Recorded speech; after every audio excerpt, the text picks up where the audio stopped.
Hello and welcome to the next video of my LCS 2024 preview series. We're going to cover Immortals. This video gives me a similar vibe to the Dignitas video, but at the same time, it is better. Anything's better than that Dig roster. So the last 3 years, 27 and 36, and then the last 2 years, 9 and 27 in both seasons. So Immortals are one of the worst run teams in the 4 major regions. Definitely the case. They made a lot of moves. Can't deny that. They changed 4 of 5 positions from last year, so they did make an attempt. Solo is gone. Kenvi is out. Balulu is in ERLs. So yeah, Kenvi I think is playing for, I don't know if he went back to college or not. Solo I think is without a team.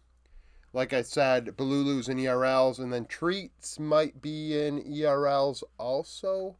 Tactical's the only one that's still here. They bring in Castle, Armeo, Mask, and Ole. This roster actually will probably be Korean-focused. So, average age of this roster, because I didn't write it down, 12 plus 21, so 24.2 years old, I think. 9, 18, 20, yes. So 24.2, it might be the oldest roster in all 4 major regions. Castle, 21 years old, is making his debut. He lost his job to Perfect last year in KT Roster, so this is an import. 46 games, 2.7 KDA, 8.2 CS per minute, 55.6 KP, pretty complete there. 21.2 gold share, 451 DPM, which is 21.5% of KTCK's damage.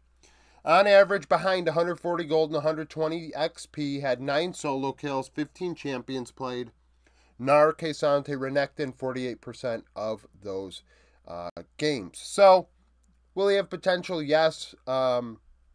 Think kind of how, well, almost how Chasey came up with Mad Lions. This gives me a similar vibe. Not Photon, only because Photon probably should have been promoted to T1 CK and wasn't. But I think Castle, potential there for sure. He's only 21 years old. There's still something to be had.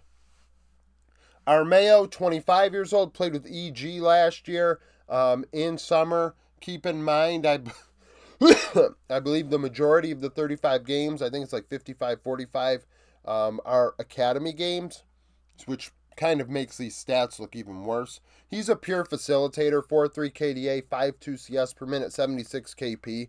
We saw this with EG when they went to Shaden in the end in summer and in the playoffs, because Shaden offered a carry-oriented style where Armeo did not. Armeo is best when he is facilitating, which works for this roster because of Mask.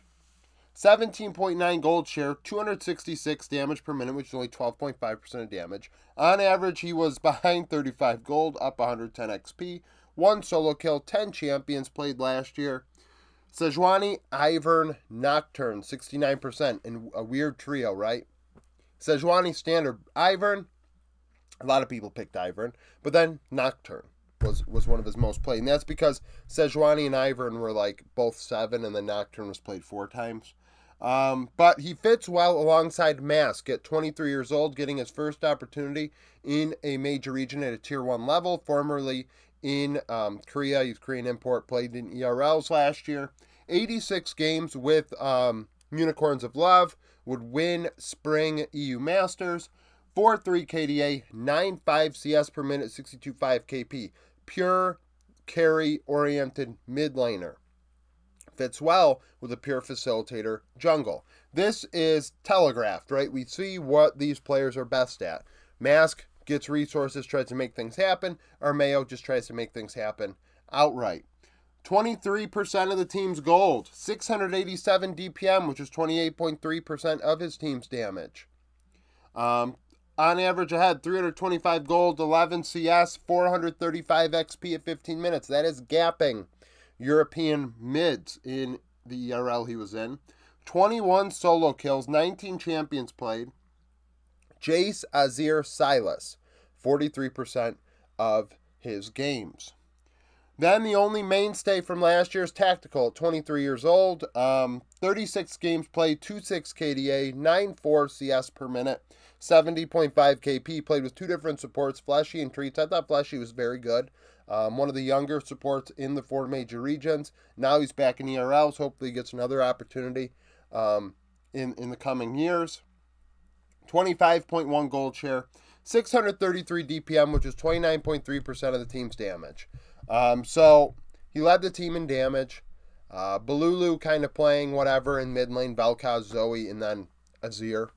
Where Tactical, there's still a little bit of int in his game, to be fair. But at the same time, alongside Ole, I think they've played together before with Team Liquid, so this is not going to be a big shock to him. On average, down 170 gold, 5 CS, 220 XP, 5 solo kills, 13 champions played. Aphelios, Xayah, and Varus, 47% of his games. Excuse me. Last player, Ole, 29 years old, making his return to pro play. I think he just came off of military service in Korea. One of the oldest players in the 4 major regions. If you missed my video that went up last night going over the youngest and oldest players, it's on the channel. Like I said, because he's coming off Korean military service, he did not play last year. He technically hasn't played in a couple years. Good player. Has went to international events before. You know, domestically he's pretty solid. Like, I mean, there's really not much else I can say. I think he'll fit well with Mask and Castle, obviously, because they can all, you know, speak Korean, and then our Mayo and Tactical can wing it.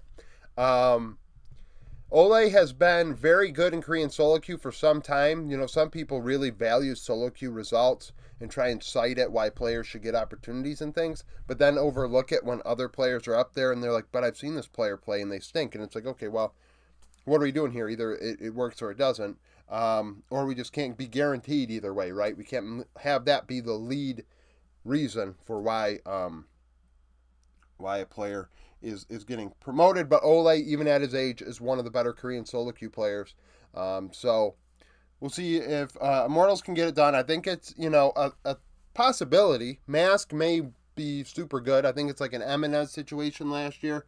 And alongside our Mayo, he should be able to facilitate that. Sharks is the coach. Sharks was on FlyQuest staff over the last couple of years. 39-60 during his tenure on that staff, and 4-9 in the playoffs. Thank you for watching this video. If you liked it, like it. Subscribe to the channel for daily League of Legends content. Follow me on Twitter. Join the Discord. Become a YouTube supporter. And hope to see you again tomorrow.